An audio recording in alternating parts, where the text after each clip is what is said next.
lorsque le colon s'introduisait dans notre pays, c'est normal. C'est normal qu'il ait introduit les divisions parce qu'il avait constaté l'unité du peuple burundais.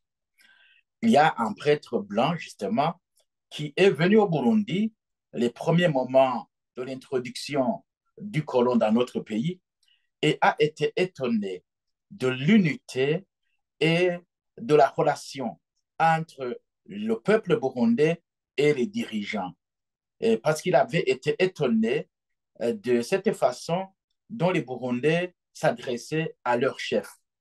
Ils s'adressaient à leur chef sans rien craindre et en leur disant la vérité, mais tout en respectant justement son autorité. Et il avait été étonné de constater ce comportement du Burundi envers le chef, parce qu'il ne l'avait jamais vu nulle part.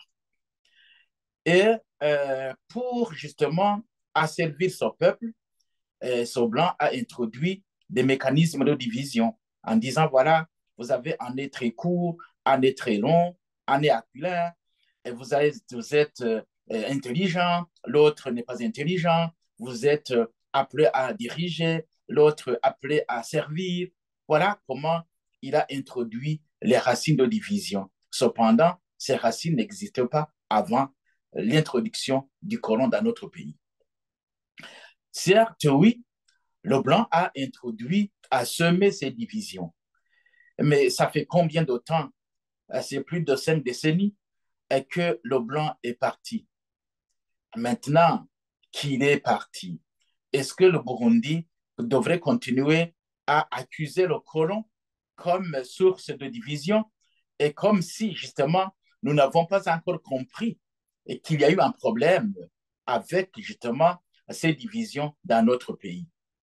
Je crois que parmi les premiers à comprendre cet art qui nous menaçait, c'est visiblement le prince Louis Rwagasore qui, avec l'indépendance, avait dit qu'il n'y a pas de Burundais qui soit serviteur des autres et que tous les Burundais doivent être au-dessus de la loi une fois la loi promulguée. Et je crois que c'est aussi la même philosophie de M. Ndadaye. Quand il est venu, il a dit tous les Burundais sont égaux et ils doivent être au-dessous de la loi dès que la loi est promulguée.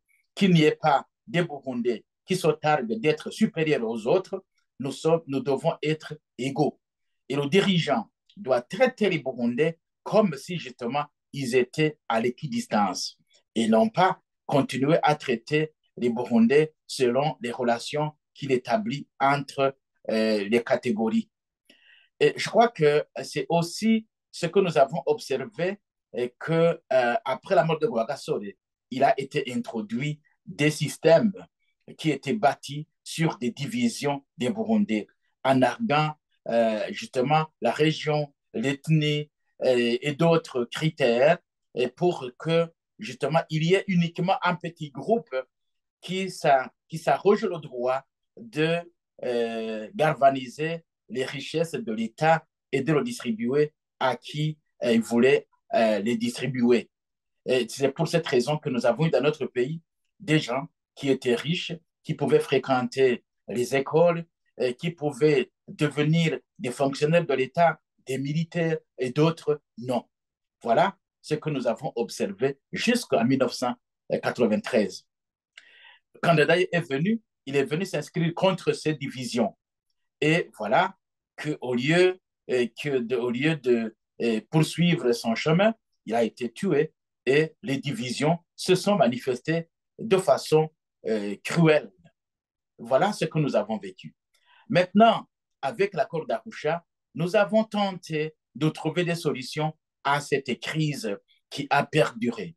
Mais voilà qu'avec la transition, nous avons constaté qu'on avait pris la voie d'endiguer définitivement ces crises de division parce que nous pensions que en amenant les Bahutu et les Batuti élites de travailler ensemble, vous allez donner la paix au peuple burundais qui attend de ces élites justement des solutions pratiques.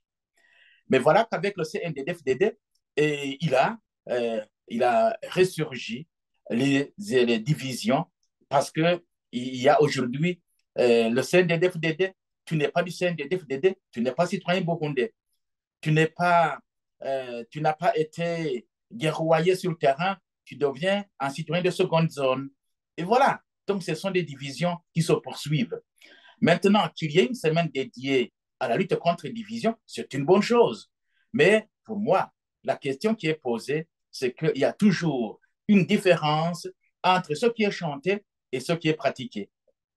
Et nous avons observé que le CNDD, justement, privilégie cette histoire d'ethnisme, de houtisme, au lieu de privilégier justement la citoyenneté burundaise, en disant, voilà, je suis président de la République, il n'y a pas de parti que je privilégie, je suis chef et je dois absolument être le président de tous, indépendamment de mon ethnie, indépendamment de mon origine politique.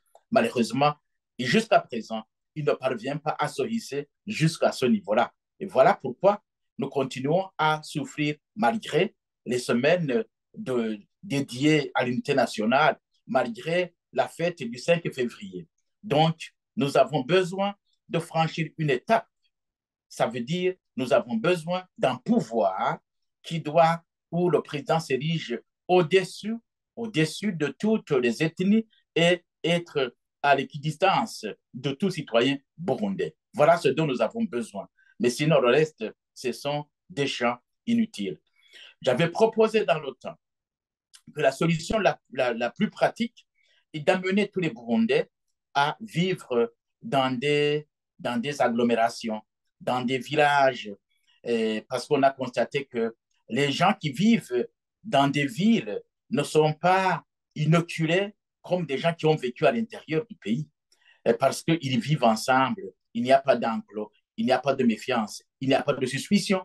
Mais lorsque les gens vivent en village, les gens se connaissent, les gens s'expérimentent et s'apprécient mutuellement. Et il n'y aura pas de Hutu, il n'y aura pas de Tutsi, il n'y aura pas de toi, il y aura des citoyens qui vivent dans des villages, qui peuvent collaborer, qui peuvent échanger ceci et cela. Donc, c'est la meilleure façon de lutter contre justement l'ethnisme. En dehors de cela, nous allons continuer à souffrir. Donc, nous avons besoin d'un pouvoir qui comprend d'abord cela et puis qui veut pratiquer cette façon de vivre ensemble, de réconcilier les Burundais en actes et non pas en mots.